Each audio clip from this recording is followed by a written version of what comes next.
नमस्कार विद्यार्थी मित्रांनो, स्वागत आहे तुमचं आपल्या यूट्यूब चॅनेलवर। आज आपण या व्हिडिओमध्ये बाळासाहेब शिंदे सरांच्या परिपूर्ण मराठी व्याकरण या पुस्तकातील 20 प्रश्न पाहणार आहोत। तर चला व्हिडिओला सुरुवात करूया। आपला पहिला प्रश्न पहा।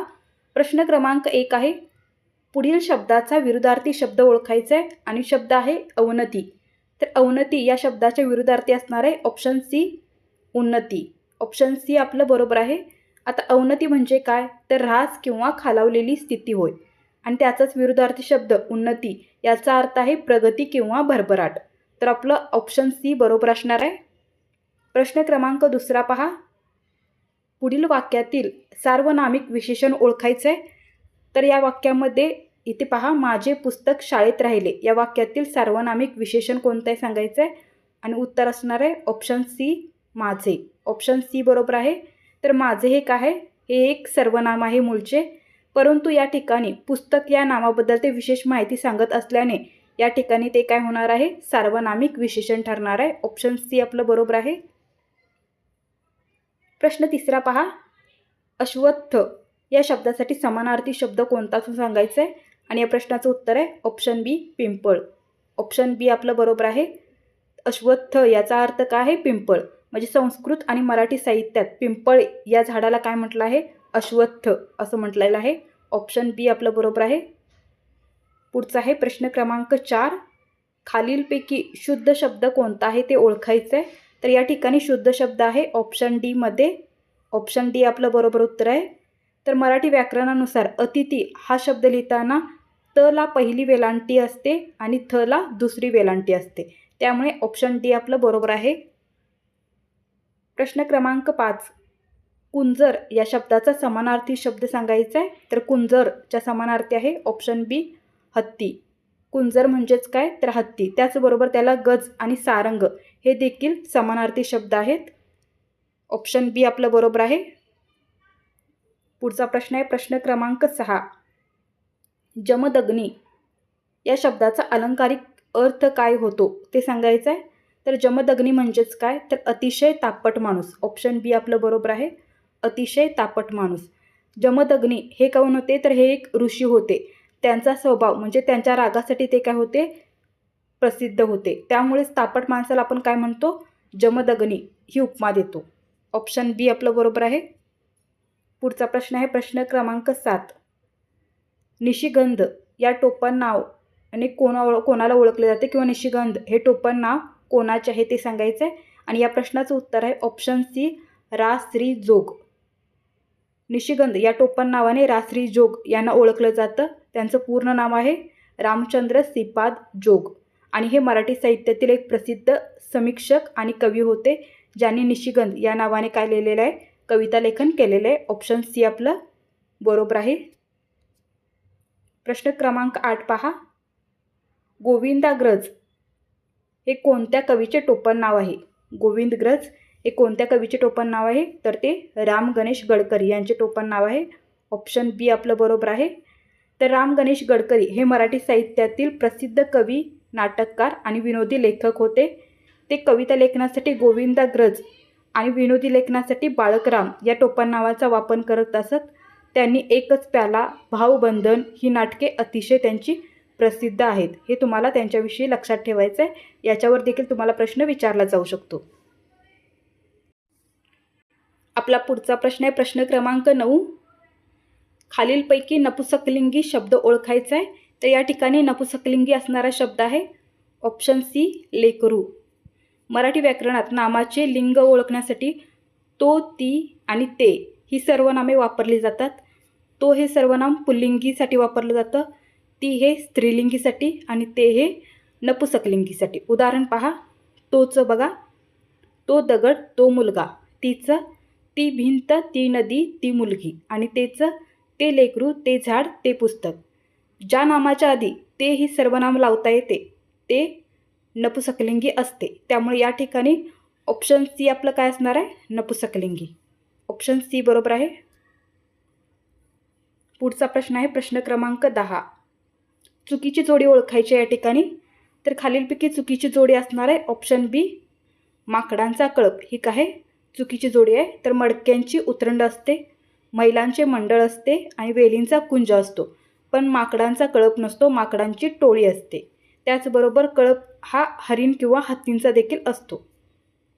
त्यामुळे आपलं ऑप्शन बी या ठिकाणी बरोबर असणार आहे, कारण हे या ठिकाणी चुकीचं आहे.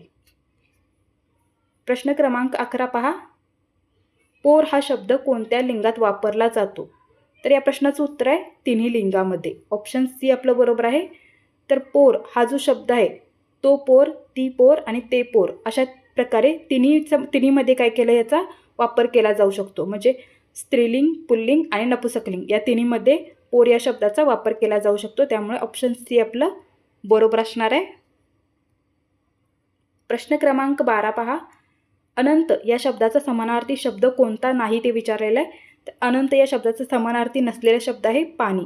ऑप्शन सी आपलं बरोबर आहे. तर अनंत या शब्दाच्या समानार्थी कोण आहेत? तर विष्णू, अमर्याद आणि आकाश हे शब्द देखील काय आहेत? अनंत या शब्दाच्या समानार्थी आहे. पण पाणी हे काय आहे? या शब्दाच्या समानार्थी आहे. पाणीला आपण जल असं देखील म्हणतो. अनंत म्हणजे काय? तर ज्याला अंत नाही किंवा अमर्याद, अथांग, आकाश, विष्णू हे त्याच्या समानार्थी असणारे शब्द आहेत. त्यामुळे ऑप्शन सी आपलं या ठिकाणी बरोबर असणार आहे.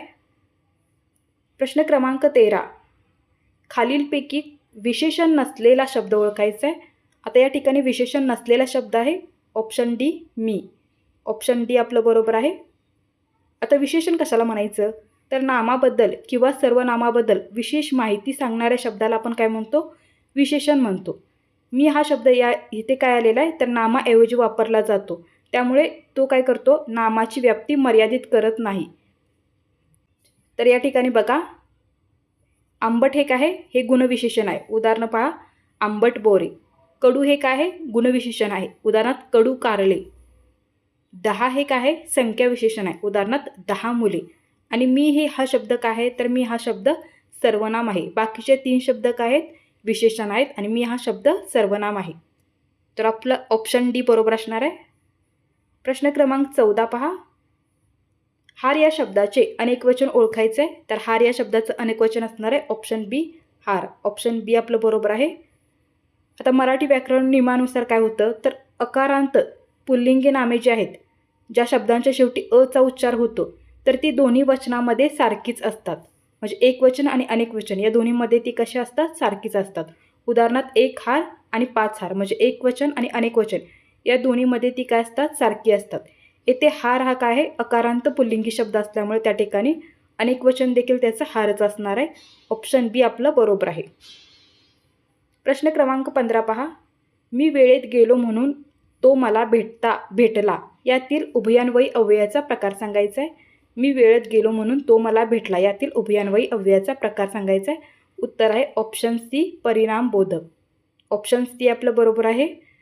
तर या ठिकाणी बघा, पहिल्या वाक्यातील वेळेत जाणे या क्रियेचा परिणाम दुसऱ्या वाक्यात आपल्याला दिसतो, म्हणजे भेटणे.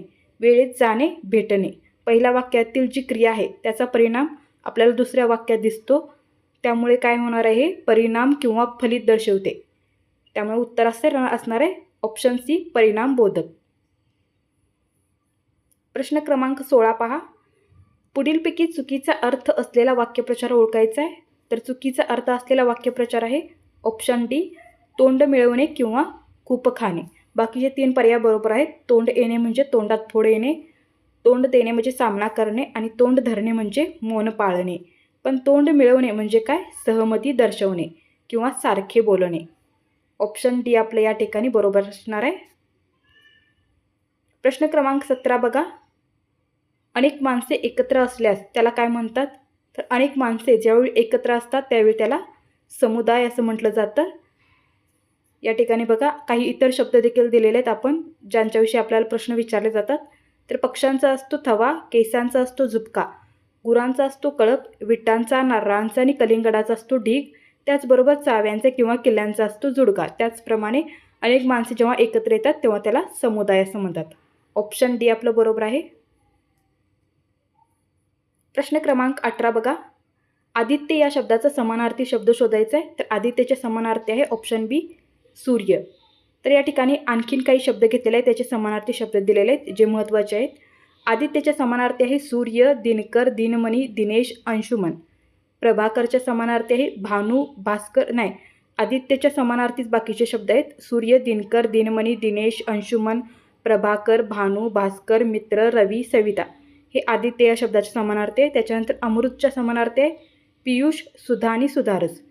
त्याच्यानंतर चेतना, चेतनाचे समानार्थी आहे स्मृती, बुद्धी आणि चैतन्य. आणि त्याच्यानंतर स्वराधीश याचे समानार्थी असणार आहे संगीताचा राजा, सुरांचा अधिपती किंवा स्वरसम्राट. तर यापैकी आपल्याला हे आपण 4 ऑप्शनचे देखील समानार्थी शब्द या ठिकाणी दिलेले आहेत, जे तुम्हाला परीक्षेमध्ये विचारले जाऊ शकतात. प्रश्न क्रमांक 19, मुक्ताफळे उधळणे या वाक्यप्रचाराचा अर्थ ओळखायचा आहे. तर याचा अर्थ आहे मूर्खासारखे बोलणे. ऑप्शन डी आपलं बरोबर आहे. जर तुम्हाला याची PDF पाहिजे असेल तर खाली कमेंट बॉक्समध्ये टेलिग्राम चॅनलची लिंक दिलेली आहे, त्या ठिकाणी याची PDF तुम्हाला भेटून जाईल. आजचा आपला शेवटचा प्रश्न पहा. ज्याची खावी पोळी त्याची वाजवावी टाळी या म्हणीचा अर्थ ओळखायचा आहे. आणि या म्हणीचा अर्थ आहे ऑप्शन सी, आश्रयदात्याची स्तुती करणे. ऑप्शन सी आपलं बरोबर आहे, आश्रयदात्याची स्तुती करणे. तर धन्यवाद विद्यार्थी मित्रांनो. अशा प्रकारे आज आपण बाळासाहेब शिंदे सरांच्या परिपूर्ण मराठी व्याकरण या पुस्तकातील 20 प्रश्न पाहिलेले आहेत. असेच प्रश्न पाहण्यासाठी या चॅनलला सबस्क्राईब करा. धन्यवाद.